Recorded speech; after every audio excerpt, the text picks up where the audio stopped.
Hello and welcome to my top 10 best films of 2018. And before I start, just a quick heads up for 4 films I saw this year which didn't quite make it. 2 I ruled out because although I saw them this year on Blu-ray or DVD, they actually came out in 2017, but they're still excellent. First one is Brigsby Bear, an offbeat movie with Kyle Mooney, Greg Kinnear, Claire Danes, Andy Samberg and Mark Hamill. Yes, him from, that Star Wars thing. There's also Good Time with Robert Pattinson and Benny Safdie, who play 2 brothers, Connie and Nick, who, after a botched bank robbery, Nick ends up in prison and Connie has to get him out. And 2 films which just missed out on a top 10 placing. The Breadwinner, an incredible new animation set in 2001 where Afghanistan is under the control of the Taliban. When Parvana's father is captured, she is determined to provide for her family by disguising herself as a boy. And the other film is Revenge, and the only rubbish thing about this is a generic title. But when Richard takes his mistress Jen off on a hunting trip with 2 of his friends, which leads to her falling off a cliff, revenge is the action she must take. Now on to the top 10. And at number 10 is Black Mirror's Bandersnatch. And it's only just been released, but it surprised me since not only is it a movie with Will Poulter, Alice Lowe and Dunkirk's Fionn Whitehead, but it's an interactive movie. Yes, you get to make a load of choices throughout this Netflix film which can change the eventual outcome. It's listed as having a 90-minute running time, but with over 5 hours of footage filmed for this, I worked my way through it 3 times and spent about 4 hours doing so. Centred around the creation of a video game in the 80s that plays out very much like one of those fighting fantasy books like The Warlock of Firetop Mountain, this has you doing the exact same process here. There's a ton of 80s references and even brand new artwork for a Crash magazine. And at number 9, it's Bohemian Rhapsody. Mamma Mia? Mamma Mia? No! Bohemian Rhapsody. You can't have missed this film being mentioned all over the place, as it tells the formation of the band Queen when Freddie Mercury joined them, through bringing the title track to our ears, along with all the processes involved, and right up to their performance at Live Aid in 1985. Freddie is played by Rami Malek, and while he looks okay in this, my tip for the great singer was Asad Bouab, who played, I don't know if I'm pronouncing these names correctly, but he played Redouane Bouzoni, one of the baddies in the French heist drama Braquo in Season 4. As you can see there, he is a spitting image of the man. Still, if Hollywood doesn't listen to me about putting the Age of Adeline's Anthony and Gruber as a young Han Solo in Solo: A Star Wars Story, then there's no help for them. Number 8, Den of Thieves. When I first heard about this, I couldn't see how it could last almost 2.5 hours, as I don't think most films should run for more than 2. But was I right? Well, to my surprise, this is one of those films where the extended running time gives the plot room to breathe. Plus, since I'd heard comparisons to 1995's Michael Mann thriller Heat, I assumed, with Gerard Butler present, that this would be like a sort of budget and/or comedy version of it. Not so. Taking place in Los Angeles, this is a city where most bank robberies in the world take place. Gerard Butler plays a maverick character, doing things his way and getting on the FBI's tits. There's a big gang of baddies out there, led by Pablo Schreiber, with O'Shea Jackson Jr. as their driver, and good support from 50 Cent. Yes, I normally get a bit sniffy about pop stars turning up in films, but he makes a great fist of his role. They want to go for the biggest bank that's never been successfully breached, but will they make it? There's a zillion odds stacked up against them, which is what entices ringleader Pablo, and if anyone can do it, they're the crew to make it work. But will they be successful?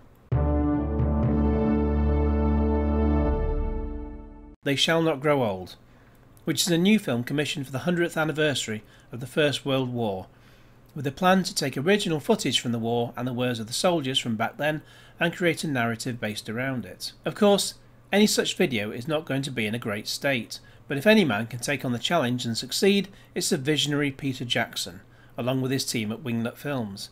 This leads to brilliantly restored footage as well as being colorised and retrofitted into 3D. The original words of the soldiers in the war is heard in the commentary, even as some of it is revoiced by actors. A number of moments which stood out for me included one where one man said, "A tip to soften your hard boots and make them easier to deal with is to urinate in them and then leave it overnight."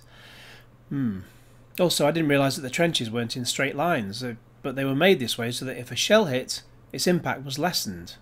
Perhaps a game like 2016's Battlefield 1 left that out as it was rather too difficult to program. Also, if you wanted to go for a poo, You'd have to do so by sitting along a pole with several other men.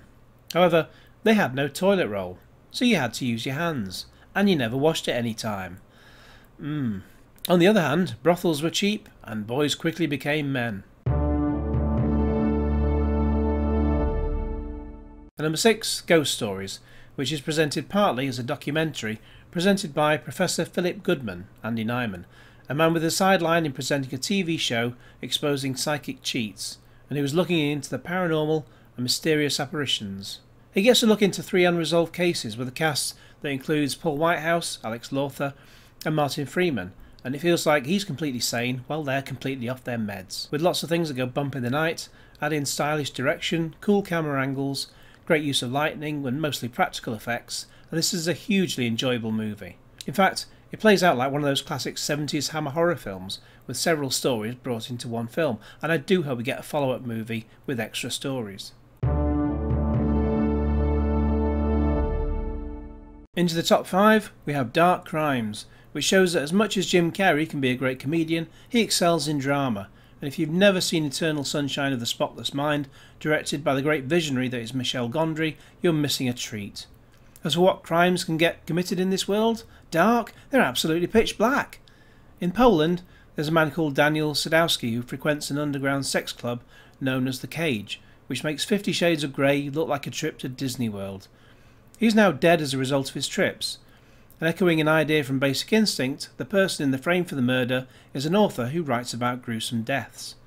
Martin Sokus plays the author whose latest work is fiction with female torture scenes. Jim Carrey plays Tadek, who's considered Old Poland, a rather old-fashioned detective whose reputation has gone to seed over time, and is one of those cops who lets his work life overshadow family life. This is one of those few films which, as I wrote the review, I immediately watched it again a second time. At number 4, Sicario 2 Soldado, and it brings both male leads back with government agent Matt Graver and his contact Alejandro, who'll do any dirty job that needs doing.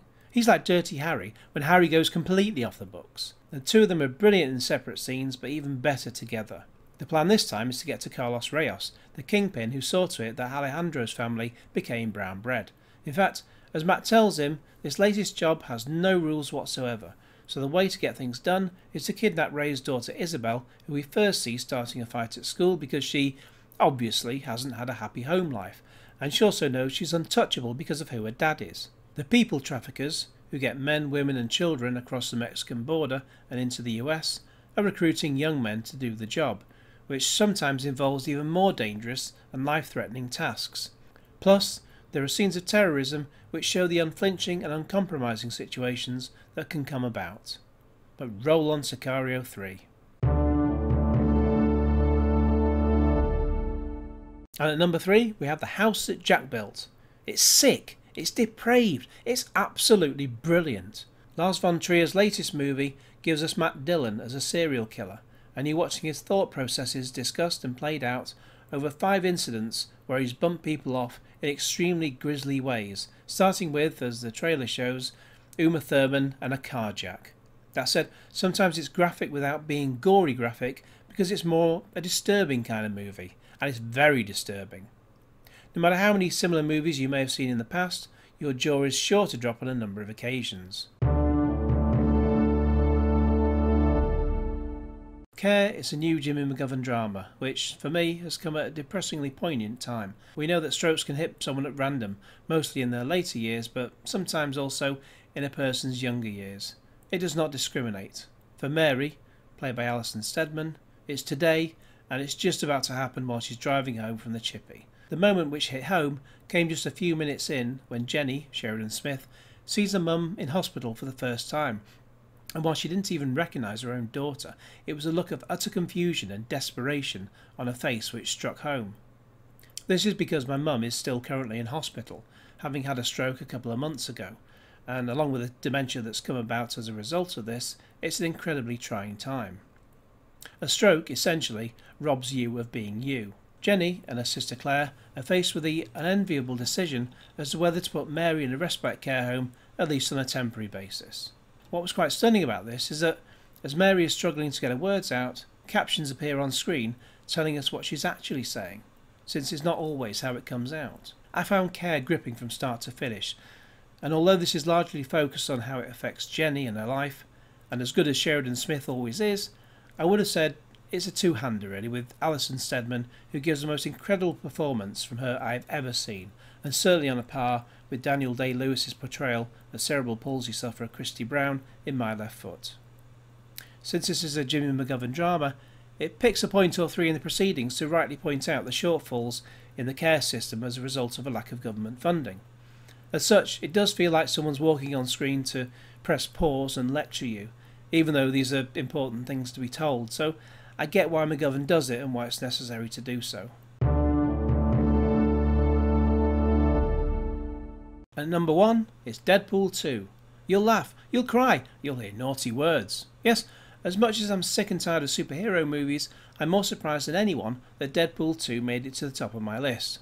Hats off to Ryan Reynolds and everyone involved in a film that's packed with action and jokes, a decent storyline, and not one, not two, but 5 mid-credits scenes, and a very sweary choir song at the end. Wade and Vanessa are trying for a baby, but a situation develops which requires Wade to don his red disguise and deal with a 14-year-old angry mutant called Russell, who's causing a ruckus down at the local orphanage, run by headmaster Eddie Marsan. And it'll require the X-Men help again of Negasonic Teenage Warhead, Colossus, and new recruit Yukio. Josh Brolin was the best thing about the otherwise Avengers Infinity War, but here he throws in comedy as well, as time-travelling baddie Cable, who Deadpool tries to combat with the help of his new gender-neutral team, X-Force. There's spoilers for Logan, an absolute ton of callbacks to the first film, and several times when I belly laughed, doubling up in my seat, even when no one else is. In fact, I say this so rarely, but there's not a single wasted minute in the entire film. There were so many elements to the trailers that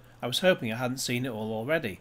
But that was just the tip of the iceberg, as there's so much more, since the trailers often featured elements where there were either alternate takes of what's in the movie, or separate things altogether. There's fantastic James Bond-style opening credits, along with similar wording to the first Deadpool, replacing names with comments / opinions / facts, such as directed by one of the guys who killed the dog in John Wick, since the director is David Leitch, who also brought us Atomic Blonde.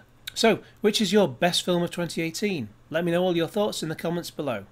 In the meantime, please like this video, share it with your friends, and subscribe if you haven't already, and click on the little bell to get all the notifications, and cue Genesis.